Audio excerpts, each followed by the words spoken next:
Tu és meu Deus de paz, quero viver minha vida em Ti.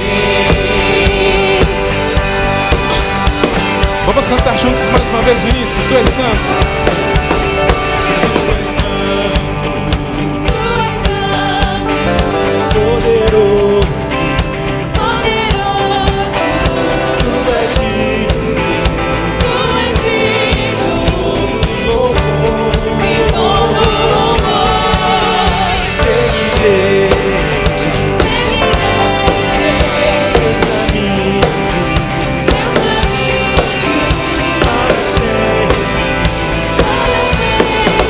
te amarei, meu plano e louvo ao Rei que é digno, meu braço me prostro diante deste Cristo, e meu canto me louvo ao Rei que é digno, meu braço me prostro diante deste. Tu és meu Deus e paz, quero viver minha vida em Ti. Tu és meu Deus de paz, Tu és meu Deus de paz, quero viver minha vida em Ti.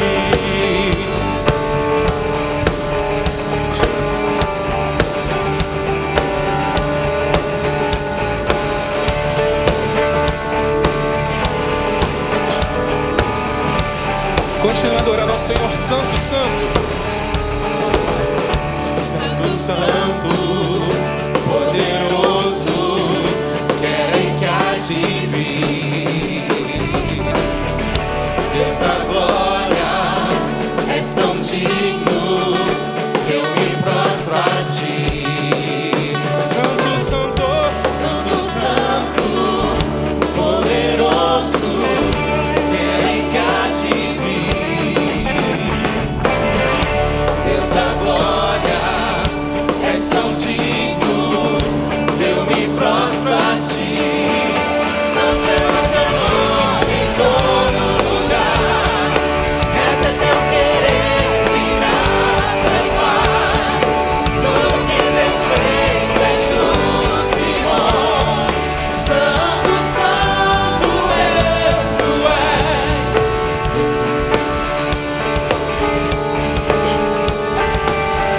Vamos cantar juntos mais uma vez. Santo, santo, santo, santo, poderoso, querem que há de vir. Deus da glória, és tão digno, eu me prostro a Ti.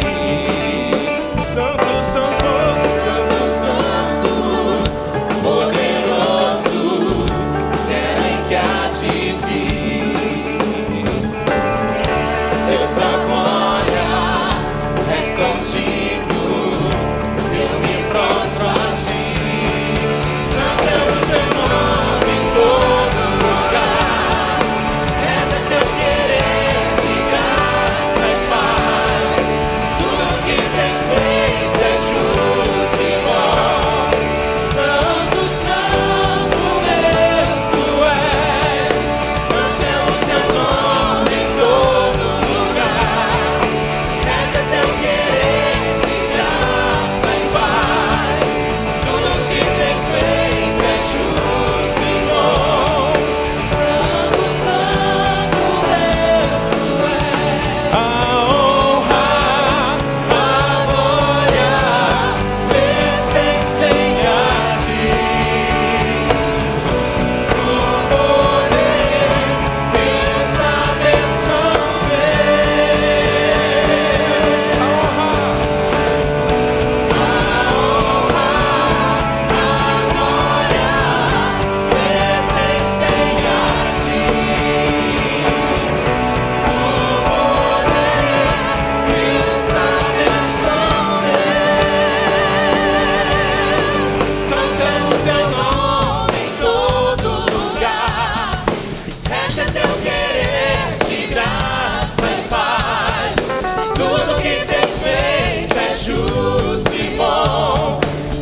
Glória a Deus.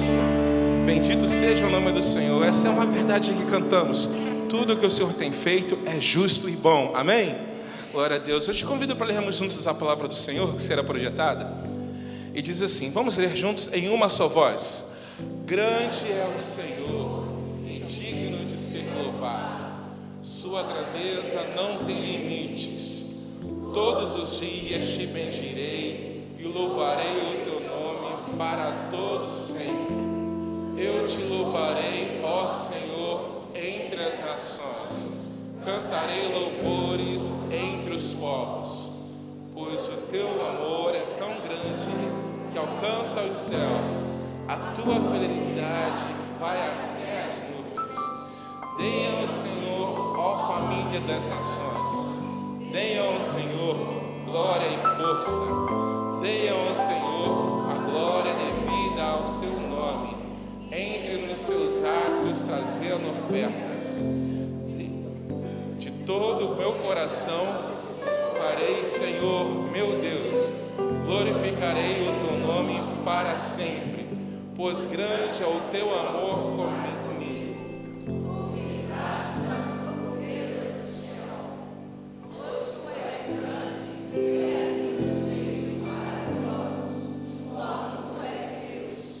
Cantem de alegria a Deus, nossa força. Aclamem o Deus de Jacó. Amém.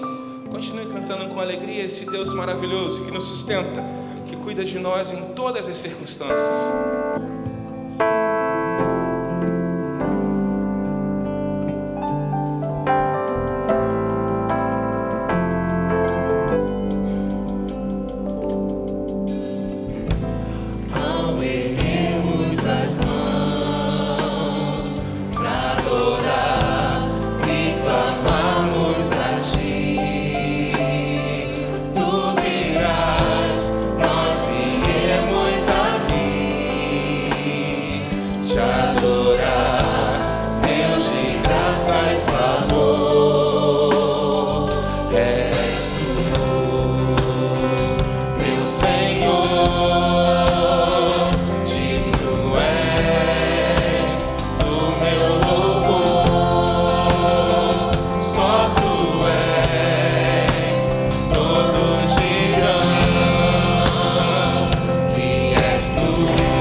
Ao erguer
ao erguermos as mãos, ao erguermos as mãos e clamarmos a Ti, Tu virás até nós, por Tua graça e favor. Ao erguermos as mãos e clamarmos a Ti, Tu virás até nós, por Tua graça e favor.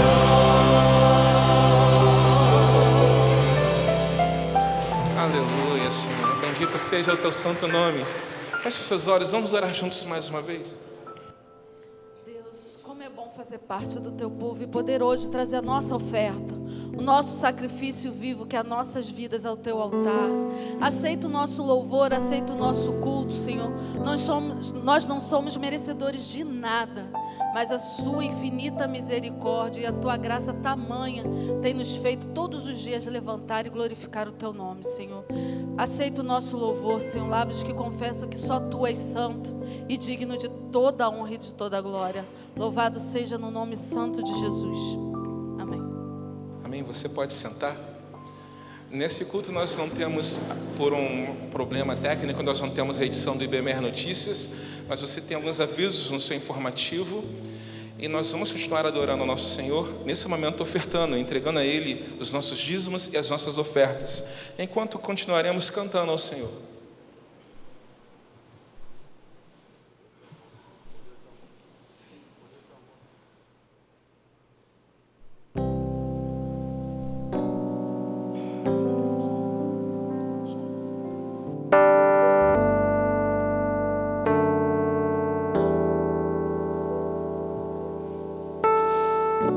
Senhor, eis-me aqui, vem transformar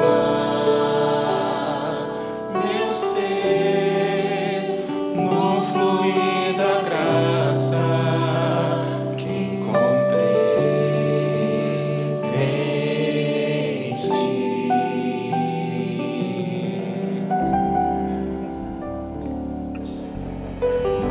Senhor, descobri que as fraquezas que há em mim podem ser vencidas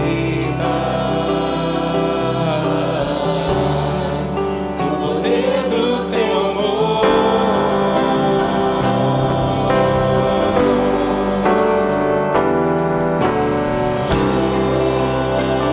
Junto a Ti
Senhor nosso Deus, nós te somos gratos por esse dia lindo que o Senhor nos deste, Pai. Agradecemos pela tua misericórdia sem fim sobre as nossas vidas, Pai. Agradecemos as pessoas teus filhos que vieram aqui no teu altar, trazendo ofertas e os dízimos, meu Pai. Que o Senhor possa dar em dobro, meu Pai, e suprir todas as necessidades de cada irmão presente aqui e suas famílias, Pai. Que teu Espírito Santo nos ajude a sermos fiéis a Ti, meu Pai, como o Senhor é fiel a nós. Muito obrigada por este dia. Colocamos nossa vida no teu altar. Em nome precioso de Jesus que eu oro. Amém. Você está vendo esse cenário aqui bem bacana, diferente do habitual. Nós tivemos nesse final de semana, de quinta até ontem, a Aventura de Inverno, a EBF, que alguns conheciam com esse nome. E hoje, no culto das 11, nós teremos o encerramento. Então, por isso que ainda está esse cenário aqui. Daqui a pouco, no próximo culto, vão estar as crianças aqui junto conosco. Para quem não tem conhecimento, nosso pastor Porim se encontra de férias, retornando assim, no próximo domingo já estará conosco. Ainda com o nosso coração em adoração ao Senhor, vamos ouvir nossa irmã Geisa.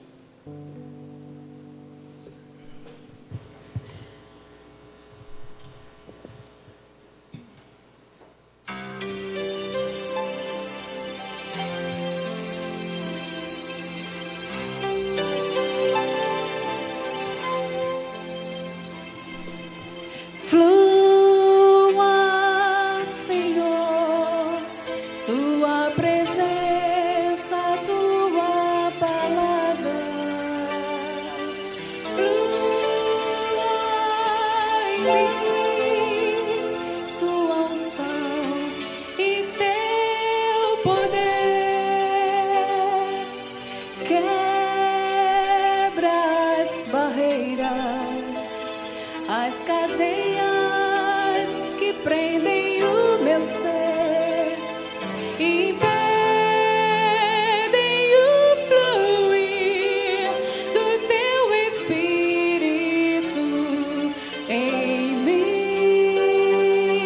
Quero ser livre para derramar toda minha vida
Que essa seja a nossa oração, irmãos.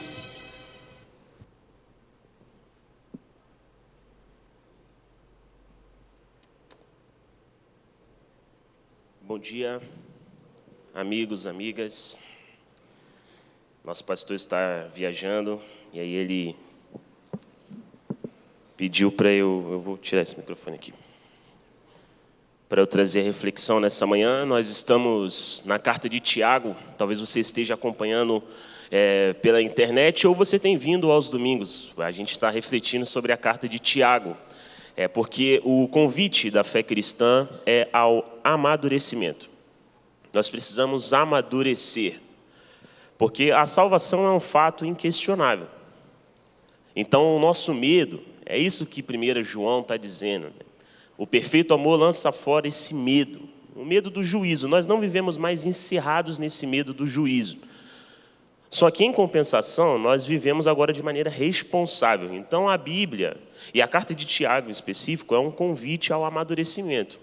Mas precisamos assumir um mínimo de distância dessa carta de Tiago, porque Tiago escreve para uma comunidade, ele escreve para uma comunhão de cristãos, que a primeira característica é que eles estão em dispersão. Você vê no início da carta de Tiago, aos cristãos, né, em dispersão, na diáspora, eles estão dispersos. Eles não estão mais congregados em um lugar só, então eles estão em dispersão. E eles também estão, por conta dessa dispersão, em perseguição. Então é uma comunidade que está sofrendo perseguição também.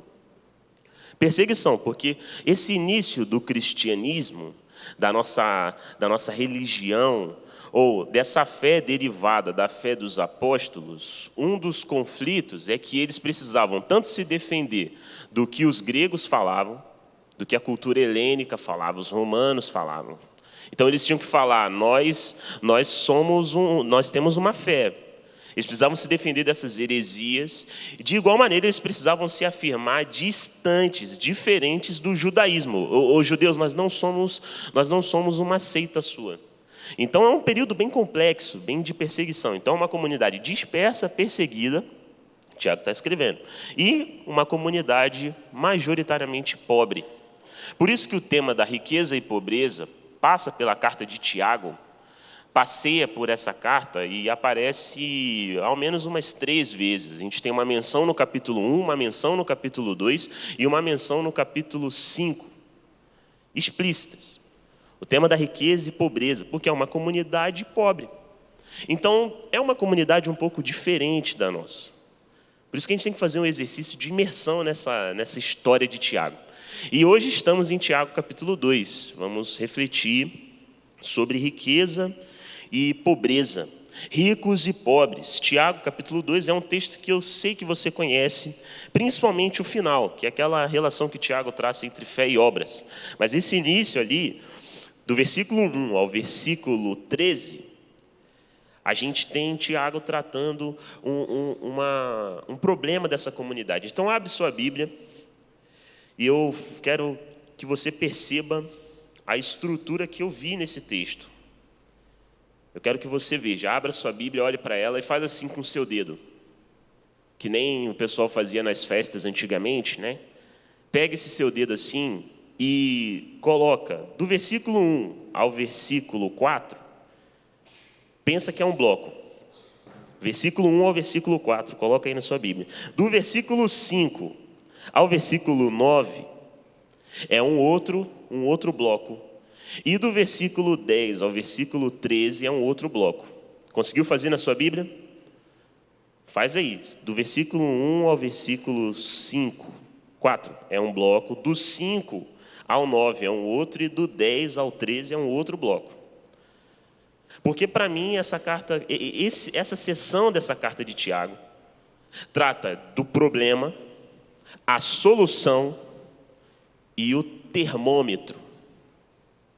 Um problema, a solução e um termômetro. Do versículo 1 ao versículo 4, problema. Do versículo 5 ao versículo 9, solução. E do versículo 10 ao versículo 13, o termômetro. Então, dentro das dinâmicas Riqueza e pobreza, Tiago está falando, existe um problema possível, mas existe uma solução e existe um termômetro. Feche seus olhos, vamos orar. Deus, que a sua palavra prevaleça aqui, seu Espírito que vivifica essa palavra na gente, fale nesse instante, fale ao coração deles, fale ao meu coração, para que juntos nós alcancemos a maturidade. Em nome de Jesus, amém. Vamos ler, irmãos. Tiago 2, versículo 1. Meus irmãos, vossa fé em nosso Senhor Jesus Cristo glorificado não deve admitir acepção de pessoas. Problema. Meus irmãos, vossa fé em nosso Senhor Jesus Cristo glorificado não deve admitir acepção de pessoas. Minha versão é um pouco diferente. Assim, pois, se entrarem em vossa assembleia 2 pessoas, uma trazendo anel de ouro, ricamente vestida, e outra pobre, com suas roupas sujas, e derdes atenção ao que se trata ricamente, e lhe disserdes: senta-te aqui neste lugar confortável, enquanto você diz ao pobre: tu, fica em pé aí. Ou então, senta-te aí embaixo do estrado dos meus pés. Não estáis fazendo em vós mesmos discriminação. Não estáis fazendo em vós mesmos discriminação. Não vos tornais juízes com raciocínios perversos. Atentai para isto, meus amados irmãos, versículo 5. Não escolheu Deus os pobres em bens deste mundo para serem ricos na fé e herdeiros do reino que prometeu aos que o amam. Não escolheu Deus os pobres em bens deste mundo para serem ricos na fé e herdeiros do reino que prometeu aos que o amam. E, no entanto, vós desprezais o pobre. Ora, não são os ricos que vos oprimem, os que vos arrastam aos tribunais? Não são eles que blasfemam contra o nome sublime que foi invocado sobre vós? Assim se cumpris a lei régia, segundo a Escritura: amarás teu próximo como a ti mesmo. Mas se fazeis acepção de pessoas, cometeis pecado e incorreis na condenação da lei como transgressores. Com efeito, versículo 10, o termômetro: aquele que guarda toda a lei, mas desobedece a um só ponto, torna-se culpado da transgressão da lei inteira. Pois aquele que disse: não cometerás adultério, também disse: não matarás. Portanto, se não cometes adultérios, mas praticas um homicídio, tornas-te transgressor da lei. Falai, pois, e agi como os que hão de ser julgados pela lei da liberdade, porque o julgamento será sem misericórdia para quem não pratica misericórdia. A misericórdia desdenha o julgamento.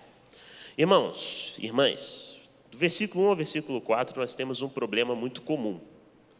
Estamos diante de uma comunidade formada de majoritariamente pessoas pobres, mas que entre eles estão fazendo acepção de pessoas. Você com certeza já ouviu. Na minha faculdade, por exemplo, quando um amigo meu foi questionado, ele chegou e naquelas dinâmicas de conhecer, que era um internato, nessas dinâmicas, falando assim: me diz uma qualidade sua. Aí ele falou: eu sou uma pessoa que ouve. Aí um amigo meu falou: eu sou uma pessoa que não faz acepção de pessoas. E até o final da faculdade ele foi zoado disso, brincaram muito com ele. Porque é uma ideia que já nos é conhecida. E geralmente a gente atrela a acepção de pessoas à espécie de dividir. Eu não me divido. Só que é um pouquinho mais além disso. A acepção de pessoas está respondida ali no versículo 4. Acepção de pessoas, fazer acepção de pessoas, é você ser um juiz com um raciocínio perverso. E o que é esse raciocínio perverso? É você arbitrar a realidade. Você colocar aqui uma pessoa e colocar ali outra pessoa a partir de seus componentes estéticos, de sua exterioridade. Então, Tiago está falando, tem um problema entre vocês. Porque vocês estão se dividindo, vocês estão colocando aos pés umas pessoas e em bancos confortáveis outras, com raciocínios perversos, porque vocês olham para a estética.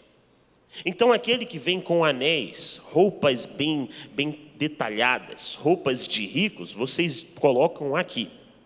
Mas aqueles que vêm sujo, pobre, carente, que é praticamente todos vocês, é Tiago falando, todos vocês são assim, vocês colocam ao chão. Então, vocês estão privilegiando alguém em detrimento de outra pessoa.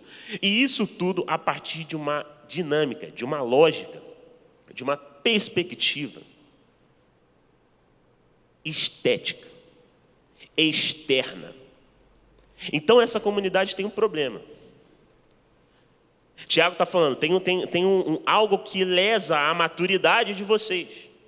É vocês olharem para o mundo, olharem para o próximo, olharem para a realidade, porque, irmãos, nós somos juízes.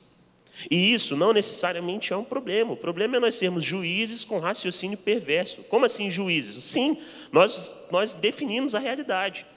Nós pegamos de Deus o que entendemos dele e nós falamos, isso aqui está certo, isso aqui está errado, eu sou um juiz.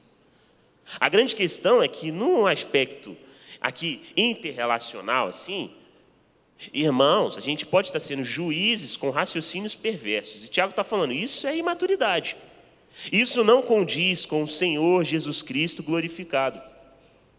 E você vai ver que esse problema é tão comum, não nesses termos, mas porque a nossa sociedade, de um modo geral, ela interage a partir de papéis, personagens. Esses dias a gente sabe, você bem sabe que a gente divide o muro com o colégio e curso pré-vestibular Miguel Couto.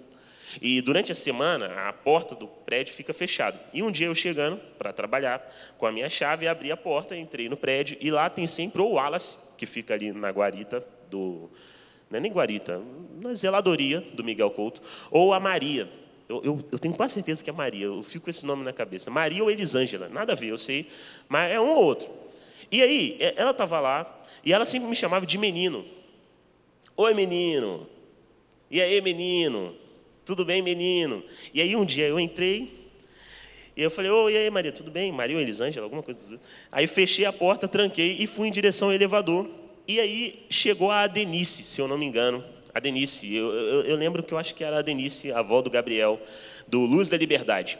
E aí a Denise chegou e falou, chama ele lá, Maria, ou Elisângela, chama ele lá que vai, para ele abrir a porta para mim e tudo mais. Aí ela gritou, estava entrando no elevador, ô menino. Aí a Denise virou para ela e falou, menino não, pastor. A cara da Maria foi no chão.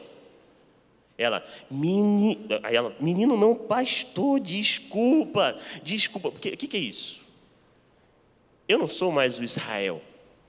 As pessoas me acessam a partir da minha persona, da minha função.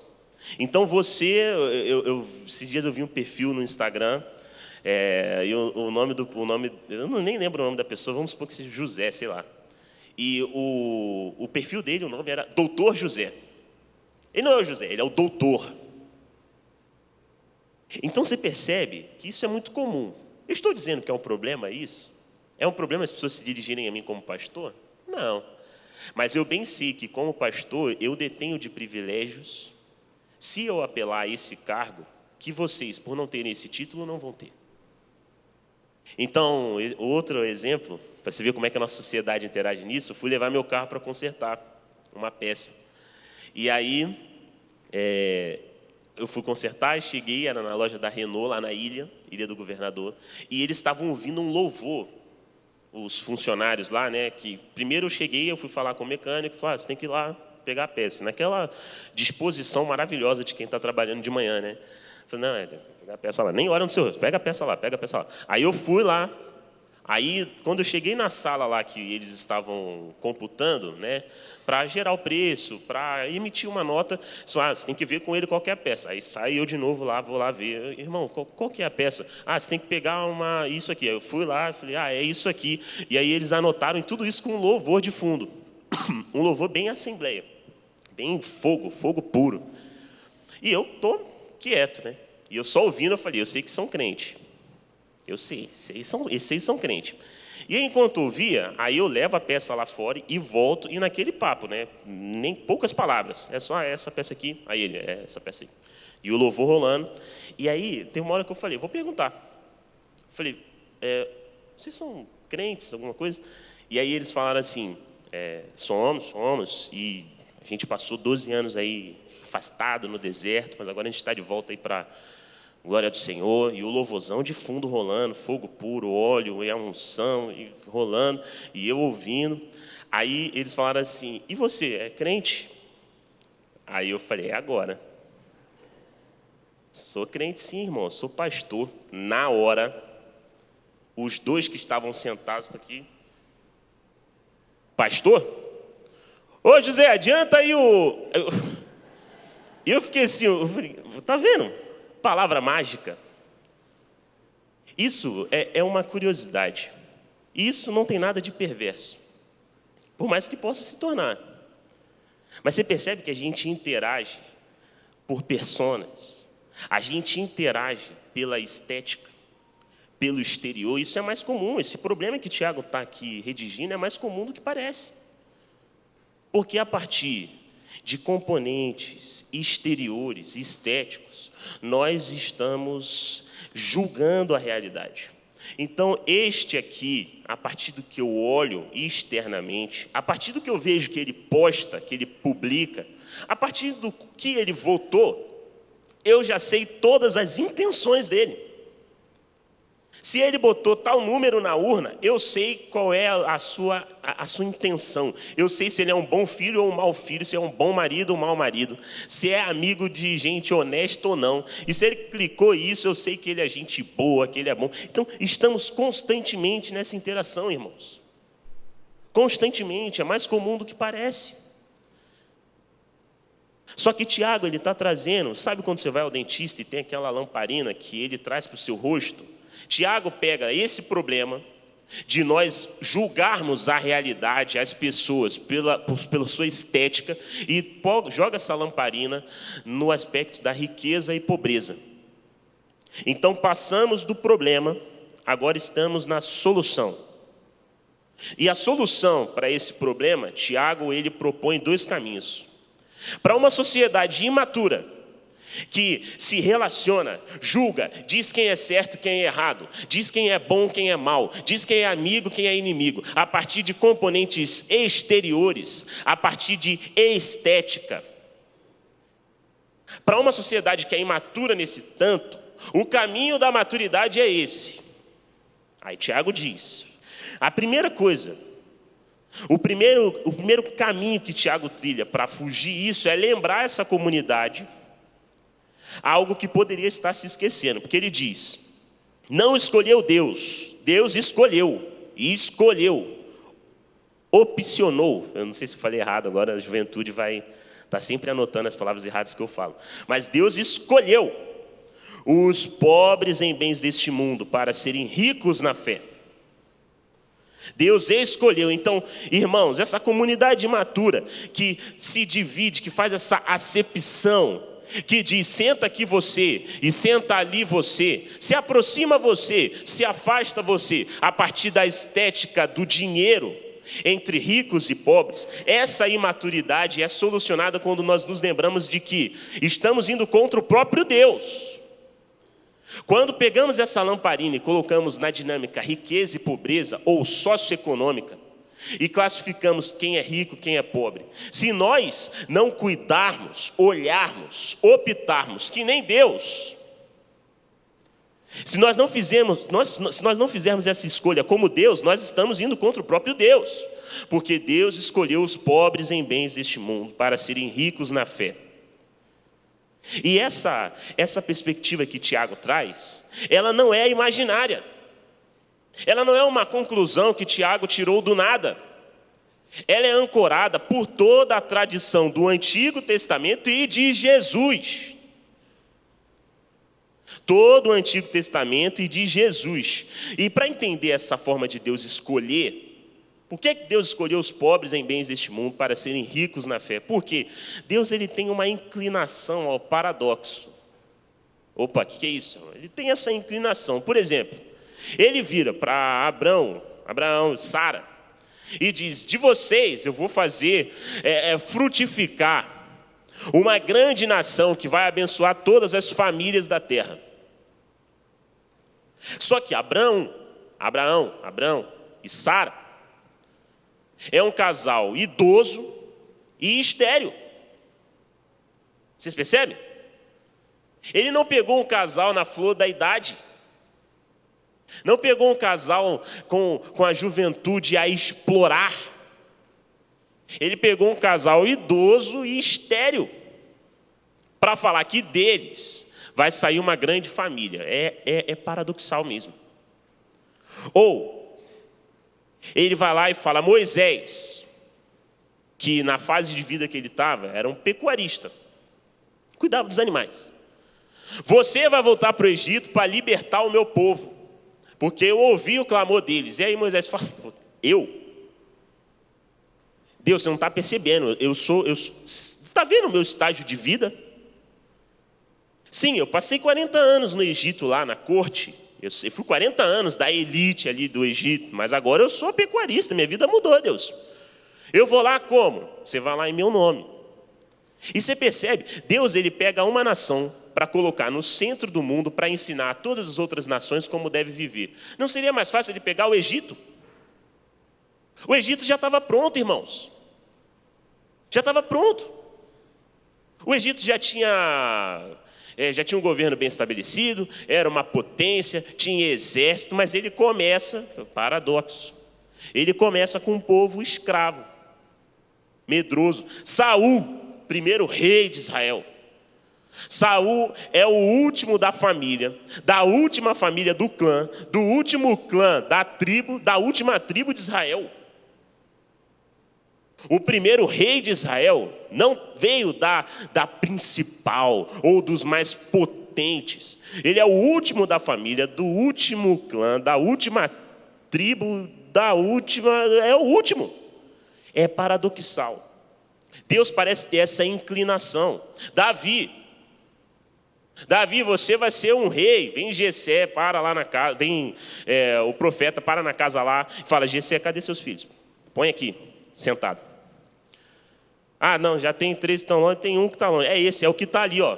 É esse que está correndo atrás, que está cuidando de ovelha. O rei, sem habilidade militar nenhuma, sem experiência de guerra alguma, é ele, Deus está falando que é ele. Então, Deus tem essa inclinação paradoxal. E quando a gente pega essa inclinação de Deus em realizar a sua missão a partir de pessoas menos esperadas, a gente vê que esse paradoxo acontece no plano socioeconômico. Acontece. Então, Tiago está resgatando isso. Ele está voltando lá. Irmãos, Deus escolheu os pobres em bens deste mundo para serem os ricos herdeiros da fé. Ele escolheu. De onde você está tirando isso? Então, ali, por exemplo, a gente começa ali, Êxodo 21 e 22. A gente tem inúmeras leis que, quando se inscrevem nesse contexto socioeconômico, é em defesa do pobre, do carente, do necessitado. Êxodo 21, por exemplo. Lei acerca dos escravos. Olha como que Deus ele propõe o cuidado com os escravos. Ao ponto de que, se esse escravo tomar para si outra mulher, você, Senhor, não vai diminuir o alimento, nem a vestimenta, não vai diminuir os direitos conjugais da primeira. Ou seja, eu aqui sou um escravo, casei com uma mulher, se eu casar com outra mulher, a primeira tem que ser assistida. Êxodo 21. Ou, a gente tem ali, Levítico 25, o ano do jubileu. Esse jubileu que a cada 50 anos, a terra, a propriedade retorna ao seu antigo dono, porque não pode ficar ninguém despossuído. Ninguém pode ficar sem ter onde morar. Então tem lei para isso. Jubileu, Levítico 25. Ou Salmos. Os Salmos 9. Pois o indigente não será esquecido para sempre, a esperança dos pobres jamais se frustrará.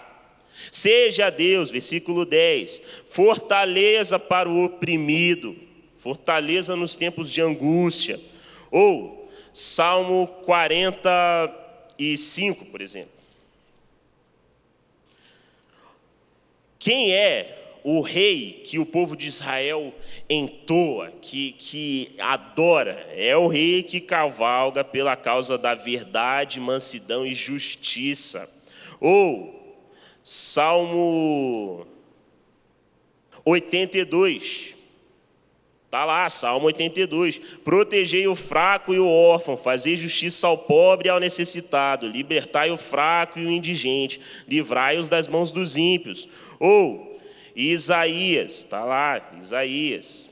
Tiago não tirou do nada essa perspectiva, essa dimensão. Está lá. Cessai de praticar o mal, aprendei a fazer o bem, buscai o direito, corrigi o opressor, fazei justiça ao órfão, defendei a causa das viúvas. Está lá. Ou Amós, ouvi estas palavras, vacas de Bazã. Vocês, mulheres da elite, ouvi estas palavras, vocês que estão sobre o monte de Samaria, vocês que oprimem os fracos, esmagam os indigentes, vocês ouçam essa palavra. E ele tece uma série de condenação. Então, irmãos, Tiago não tirou do nada isso.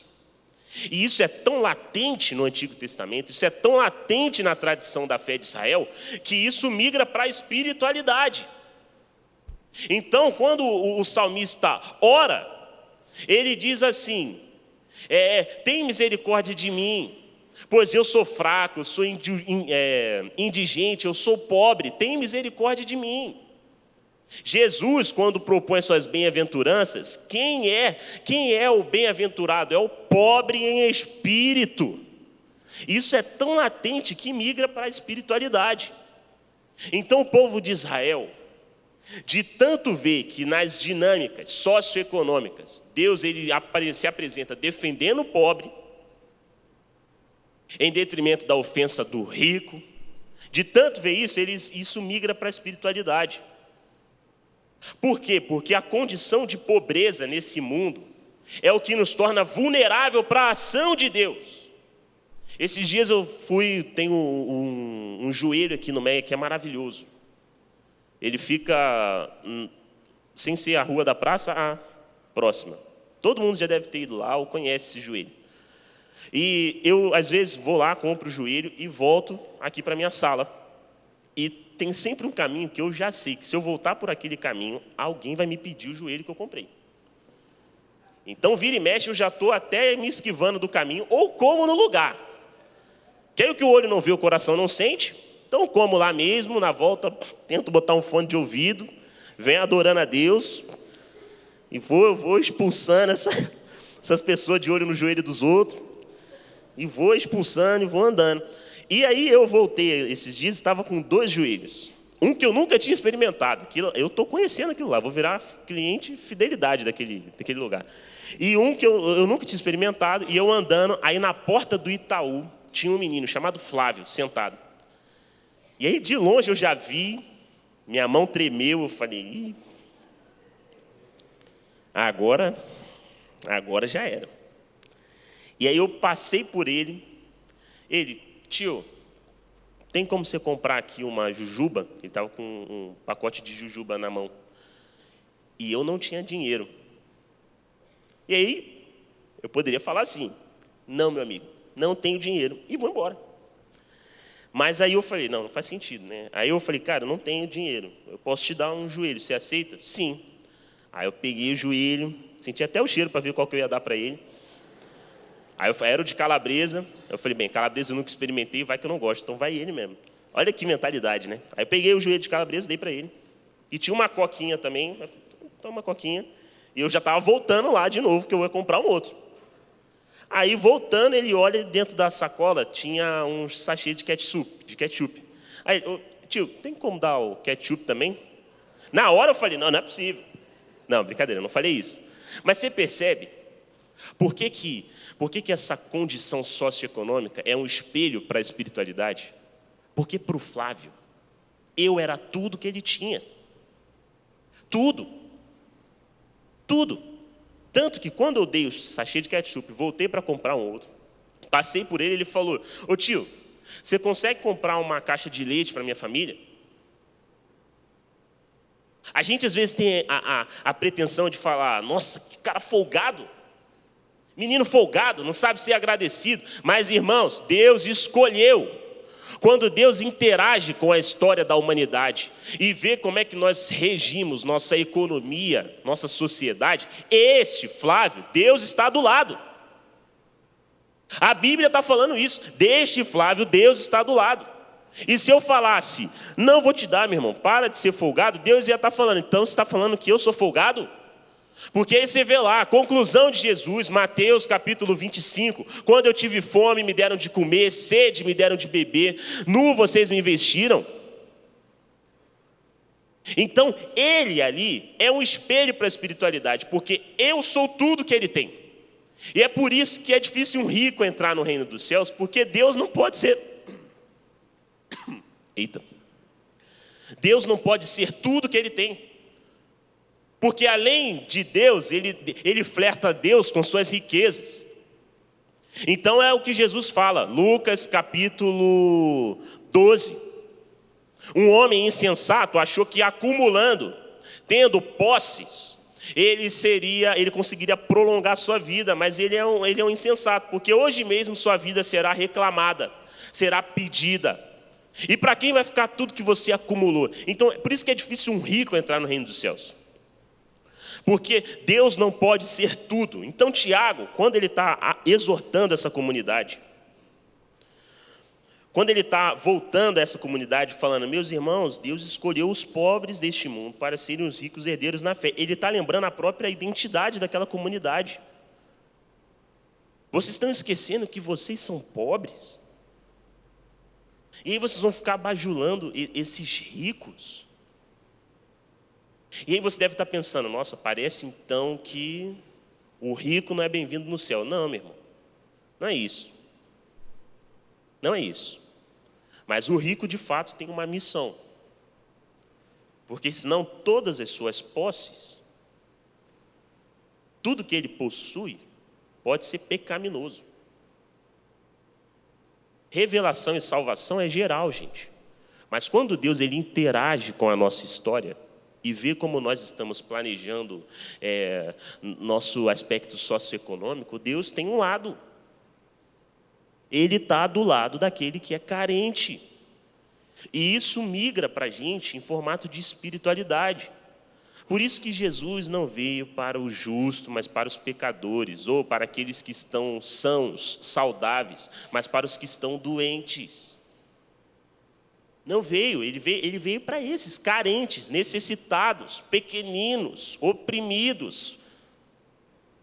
Então, meu irmão, o primeiro caminho que Tiago propõe é, lembrem-se disso. Isso quer dizer que agora você os pobres e os ricos agora começam a ser oprimidos? Não. Mas na nossa interação, que tem os que têm mais e os que têm menos, o ideal, o proposto é que todo mundo consiga dividir esses bens. É a gênese da igreja primitiva. Eles tinham tudo como em comum. Tinham tudo como se fosse um do outro. Então, aqui na comunidade, eu sei que tem gente que está desempregada. Na comunidade primitiva, na igreja primitiva, era simples isso. Irmãos, quem está desempregado aqui? E aí iam levantar a mão. Irmãos, quem tem uma loja aqui? E aí iam levantar a mão. Irmão, você consegue sustentar por um tempo esse irmão até ele conseguir uma outra? Consigo, ótimo. Irmãos, quem está passando fome em casa aqui? Eu estou passando fome em casa. Irmãos, quem tem um biscoito sobrando em casa? Eu tenho um biscoito sobrando em casa. Traz aqui, irmão, divide com esse que não tem. É a igreja primitiva. Porque eles levam em conta essa escolha de Deus. Não tem como divorciar, irmãos. E aí, o segundo caminho, o primeiro caminho é esse, lembrem-se. Quando vocês estão com esse raciocínio perverso, escolhendo o rico em detrimento do pobre, vocês estão atentando contra a escolha de Deus no decorrer da história. Então, esteja avisado, Tiago está falando. A maturidade leva em conta o risco, o perigo. Não é simples transitar na santidade. É um perigo. E a segunda coisa que Tiago propõe para para mudar esse comportamento é de que ele coloca a acepção de pessoas na medida oposta do amar ao próximo. Então, Tiago não define o que é o amor ao próximo. Ele diz o que não é amor ao próximo. E ele está falando, se você é esse crente, fiel a Cristo Jesus glorificado, ali no versículo 1, mas você é um irmão que julga a realidade a partir dos seus componentes externos, diz quem merece o mal, quem merece o bem a partir da estética, diz quem é bem-vindo a partir da riqueza ou a partir da pobreza, você não está amando. Você não ama.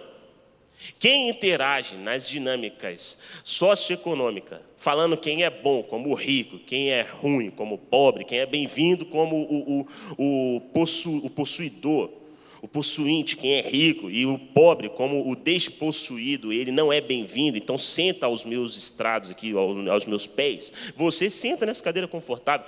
Quem faz isso está, primeiro, não compreendendo a escolha de Deus demonstrada através da história. E segundo, não está amando. O contrário de amor ao próximo, nesse texto, é a acepção de pessoas. Por isso ele fala, se você lê, compreende, pratica esse mandamento, amarás teu próximo como a ti mesmo, você agiu bem. Mas se você faz acepção de pessoas, o contrário de agir bem, amando ao próximo, é fazendo acepção de pessoas. Por último, Tiago coloca esse termômetro. Qual que é o termômetro? O convite da obediência é integral. Então não tem como você não ser um adúltero e se gloriar nisso, achar que está bem, sendo um assassino. Se você não é adúltero, mas é um assassino, você está transgredindo a lei. Então, irmãos, o que é esse termômetro? É o alerta da integralidade.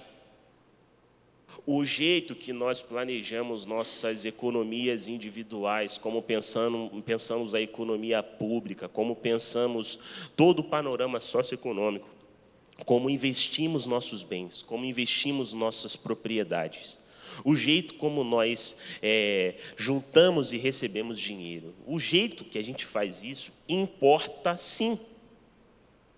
Porque não adianta você ser um fiel à sua esposa se você faz acepção de pessoas. É isso que o texto está falando.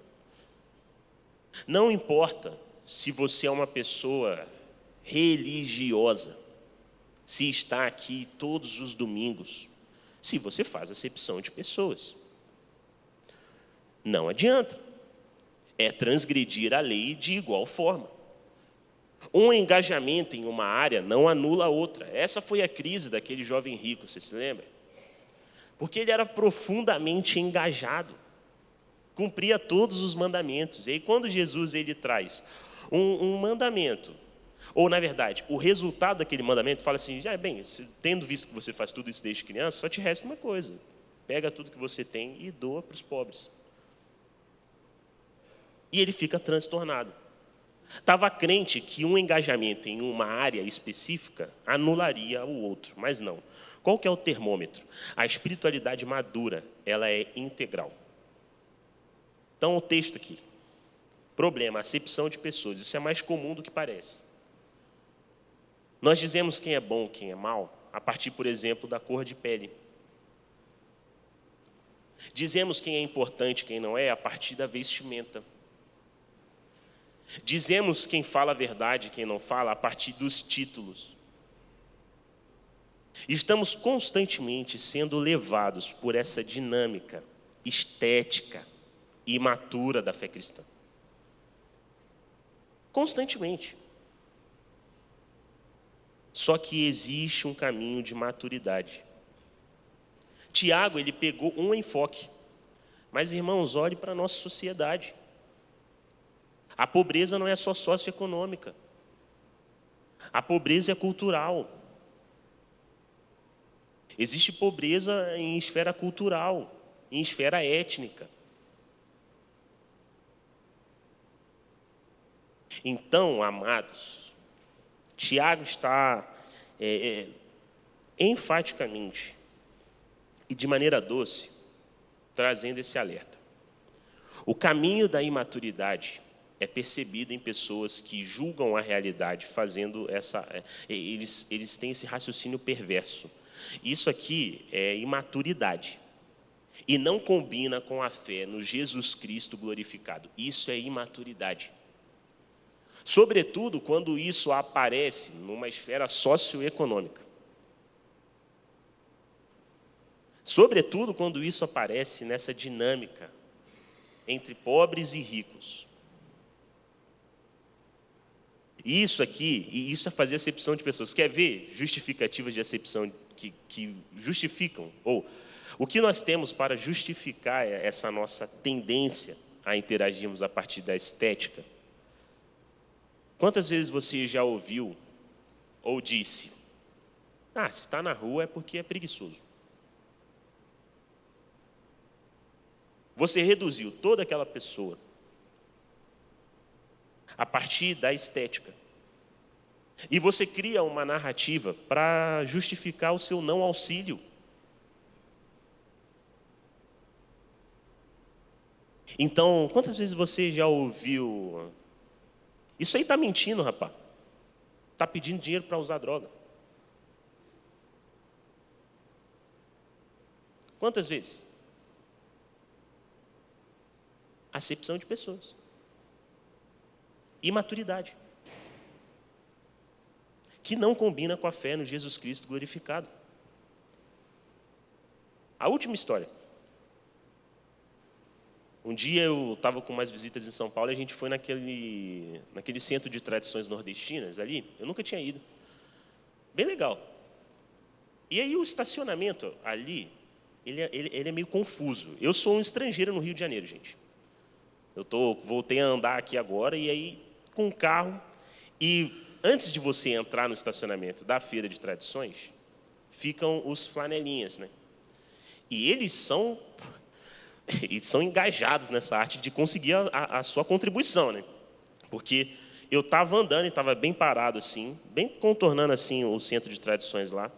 E aí, do nada, aparece um na minha janela. Quer parar? Vamos lá, vem aqui. E eu não entendendo nada, dirigindo, eu vou ou não vou? Eu falei, eu vou, porque ele trouxe uma narrativa. Ele chegou e falou assim: não, porque ali é só VIP. Esse estacionamento aqui só entra VIP, quem está credenciado.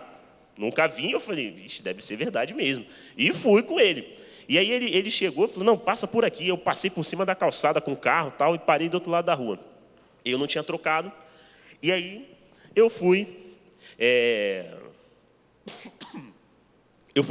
lá até o caixa, ia trocar o meu dinheiro, e ele foi comigo me acompanhando. E aí ele tinha pedido para mim R$30 a vaga. Porque ele disse assim: lá dentro é R$15, mas é rotativo, né? Cada 1 hora você paga. Eu falei: bem, vou ficar aqui umas 2 horas, então... Olha que ingenuidade minha, né? E aí, quando eu recebi o troco, que eu paguei o meu e o da minha namorada, ele viu que tinha R$40 na minha mão. Aí ele já subiu o preço para 40.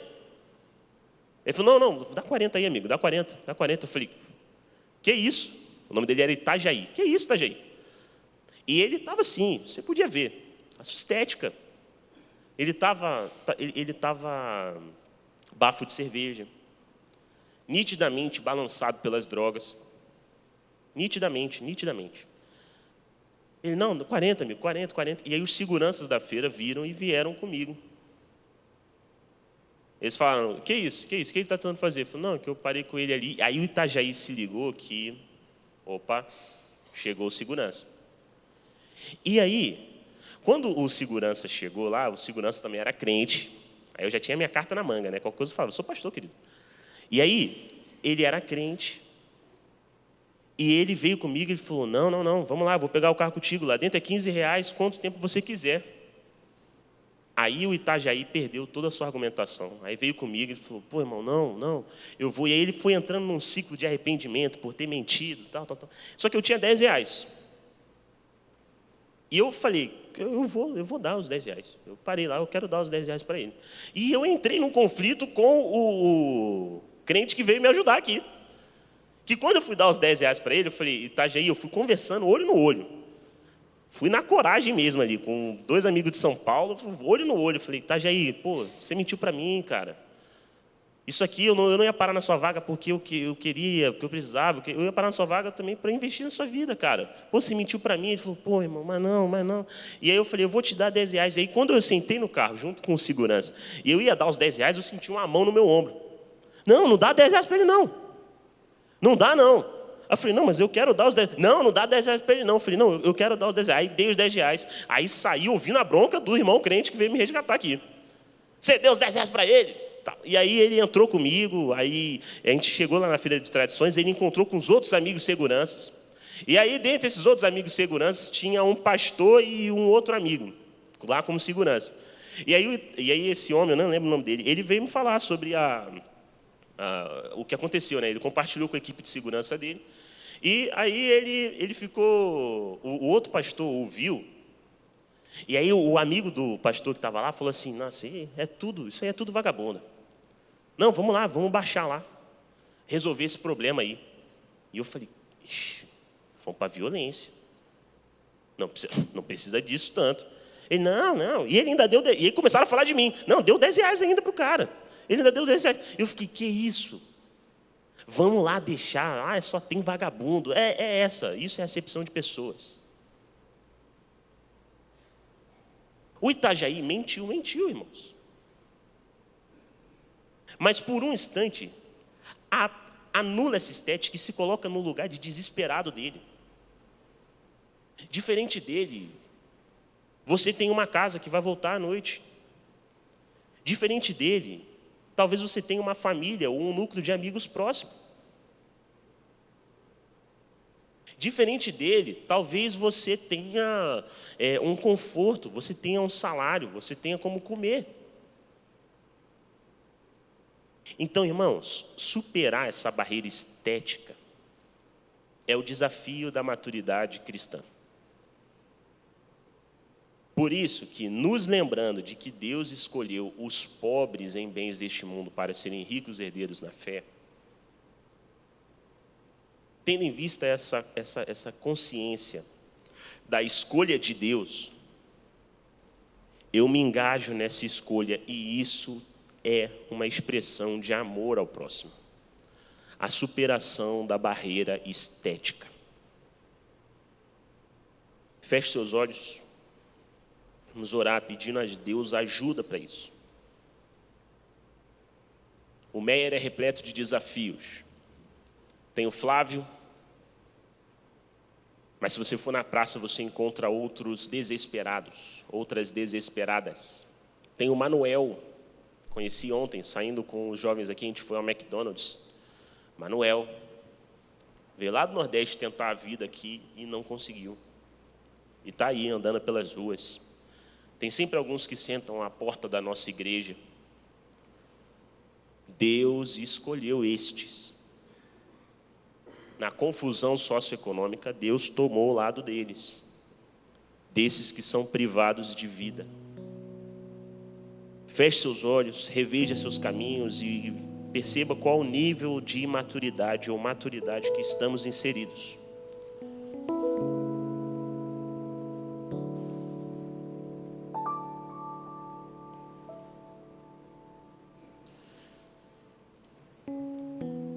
Antes de orarmos, eu quero ler um breve comentário acerca do texto de Mateus 25, que Basílio Magno fez. O pão que você deixa é o pão daqueles que têm fome. A roupa que você deixa mofando é a roupa daqueles que estão nus. Os calçados que você não usa são os calçados daqueles que estão descalços. O dinheiro que você esconde é o dinheiro dos pobres.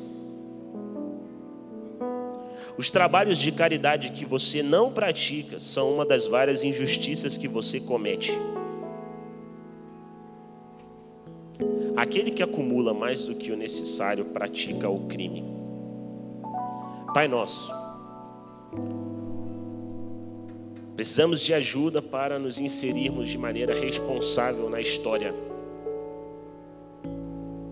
Estamos constantemente cruzando pessoas em extrema vulnerabilidade. Atente nossos olhos para elas, para que nós não limitemos a nossa contribuição somente ao que nós chamamos de dízimo aqui na igreja, essa 10ª parte, para que nós não limitemos a nossa contribuição, o nosso auxílio, a investir financeiramente em projetos aqui, que nós arregacemos nossas mangas e nós nos engajemos em alimentar os famintos, vestir os que estão nus, visitar os cativos, que nós não terceirizemos mais isso, Deus. Eu tenho convicção, e fomos bastante inspirados, Deus, semana passada, pelo encontro com o seu missionário no contexto do Oriente Médio. Eu tenho convicção de que aqui existem Orientes Médios. Não queremos mais terceirizar o nosso auxílio. Não queremos mais justificar a nossa omissão com justificativas que frutificam dessa acepção de pessoas, dizendo que se está lá é porque quer, dizendo que se está lá é porque merece. Isso é acepção de pessoas. Nós queremos amadurecer, Pai. Não queremos mais dar privilégios àqueles que esteticamente estão mais bem apresentáveis, em detrimento daqueles que não estão. A gente quer amadurecer, lembrando de que queremos participar da sua escolha. O que o Senhor escolheu na história que a Bíblia veio narrando, nós queremos participar dessa escolha. E assim amarmos ao nosso irmão, porque nós superamos a barreira estética. Superamos, Deus. Passamos por ela. Perdoe os nossos pecados, porque se nós abrimos mão disso, se nós somos extremamente zelosos, contribuintes, fiéis, se nós temos todo um leque de coisas, de virtudes que nós praticamos, se nós estamos efetuando essa acepção de pessoas, nós estamos transgredindo a sua lei, porque ela é um chamado à integralidade. Então tem misericórdia de nós, Pai. Perdoe os nossos pecados, são numerosos. E que a segurança de estarmos em Ti, a partir de Cristo Jesus glorificado, que essa segurança não nos encaminhe para uma vida de libertinagem, mas para uma vida de serviço. Abençoe meus irmãos que aqui estão carentes, que aqui estão passando por necessidades. Toque o coração dos irmãos que estão aqui, que carecem, que precisam investir em pessoas, investir em vidas, sustentar um irmão que por hora não tem emprego. Que aqui seja o encontro dos necessitados e dos que estão bem de vida, para que todos possam ter dignidade, Pai.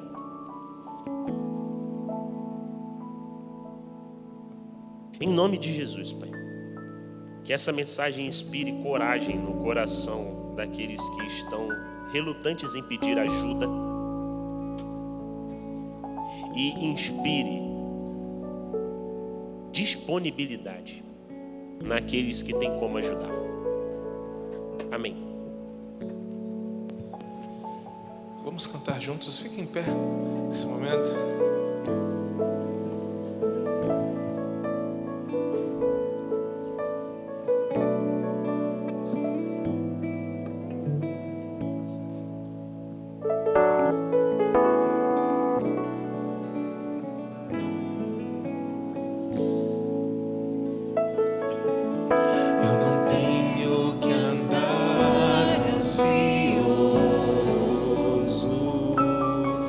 Se vou ter o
mais uma vez o início.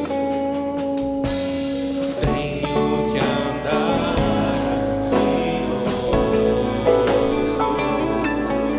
se vou ter o que comer ou vestir. Se o Senhor mexe os lírios do campo, o que mais não fará por mim? Eu não tenho que andar preocupado com os cuidados e os males do amanhã, pois até aqui, Senhor,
estamos Senhor,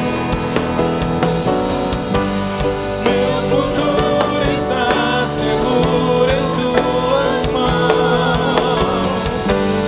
Não importa as circunstâncias, permanecerei firmado nas promessas que o Senhor me fez. Confiarei em Ti, Senhor. Minha esperança está em Ti.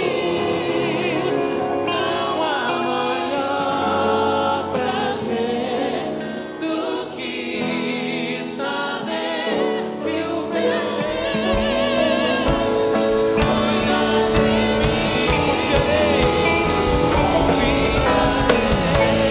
em Ti, Senhor. Minha esperança está em Ti. Não há maior prazer do que saber que o meu Deus cuida de mim. Confiarei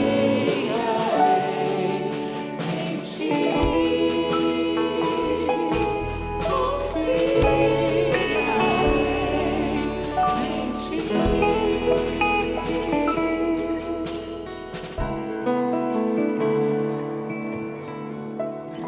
Irmãos, essa música, não sei se você lembra desse texto, mas eu não tenho que andar preocupado com ter o que comer ou vestir, porque o Senhor veste os lírios do campo. Isso tem uma menção ali, Lucas 12. E a conclusão dessa segurança, ela é missiológica, ela é missional, porque nós que temos segurança de que, apesar da nossa força de trabalho, do nosso investimento, do nosso tempo dedicado a nos sustentar, quem nos sustenta é Deus. Nós que temos essa segurança, que trabalhando desempregado, quem nos sustenta é Deus, é que podemos repartir. Por isso que conclui esse texto ali em Lucas 12, conclui assim: portanto, buscar em primeiro lugar o reino de Deus.